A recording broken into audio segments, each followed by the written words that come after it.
दूसरा इतिहास अध्याय 14 कुल वचन 15। यहूदा में आसा का राज्य।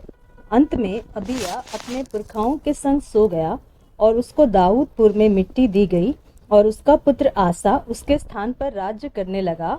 इसके दिनों में 10 वर्ष तक देश में चैन रहा। आसा ने वही किया जो उसके परमेश्वर यहोवा की दृष्टि में अच्छा और ठीक था। उसने पराई वेदियों को और ऊंचे स्थानों को दूर किया और लाठों को तुड़वा डाला और अशेरा नामक मूर्तों को तोड़ डाला और यहूदियों को आज्ञा दी कि अपने पूर्वजों के परमेश्वर यहोवा की खोज करे और व्यवस्था और आज्ञा को माने। उसने ऊंचे स्थानों और सूर्य की प्रतिमाओं को यहूदा के सब नगरों में से दूर किया और उसके सामने राज्य में चैन रहा। उसने यहूदा में गढ़ वाले नगर बसाए क्योंकि देश में चैन रहा।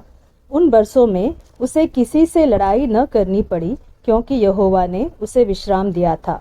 उसने यहूदियों से कहा, आओ हम इन नगरों को बसाए और उनके चारों ओर शहरपनाह, गढ़ और फाटकों के पल्ले और बेड़े बनाए।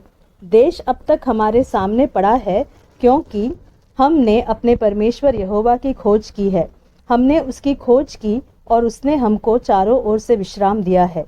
तब उन्होंने उन नगरों को बसाया और समृद्ध हुए। फिर आसा के पास ढाल और बर्छी रखने वालों की एक सेना थी, अर्थात यहूदा में से तो 3 लाख पुरुष और बिन्यामीन में से ढाल रखने वाले और धनुर्धारी 2,80,000। ये सब शूरवीर थे। उनके विरुद्ध 10 लाख पुरुषों की सेना और 300 रथ लिए हुए जेरह नामक एक कुशी निकला और मारेशा तक आ गया। तब आसा उसका सामना करने को चला और मारेशा के निकट साप्ता नामक तराई में युद्ध की पाती बांधी गई। तब आसा ने अपने परमेश्वर यहोवा की यों दुहाई दी, हे यहोवा, जैसे तू सामर्थी की सहायता कर सकता है वैसे ही शक्तिहीन की भी।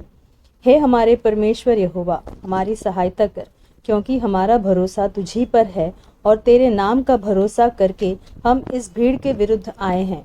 हे यहोवा, तू हमारा परमेश्वर है, मनुष्य तुझ पर प्रबल न होने पाएगा। तब यहोवा ने कूशियों को आसा और यहूदियों के सामने मारा और कूशी भाग गए। आसा और उसके संग के लोगों ने उनका पीछा गरार तक किया और इतने कूशी मारे गए कि वे फिर सिर उठा न सके, क्योंकि वे यहोवा और उसकी सेना से हार गए और यहूदी बहुत सी लूट ले गए। उन्होंने गरार के आसपास के सब नगरों को मार लिया, क्योंकि यहोवा का भय उनके रहने वालों के मन में समा गया और उन्होंने उन नगरों को लूट लिया, क्योंकि उनमें बहुत सा धन था। फिर पशुशालाओं को जीतकर बहुत सी भेड़ बकरियां और ऊंट लूटकर यरूशलेम को लौटे।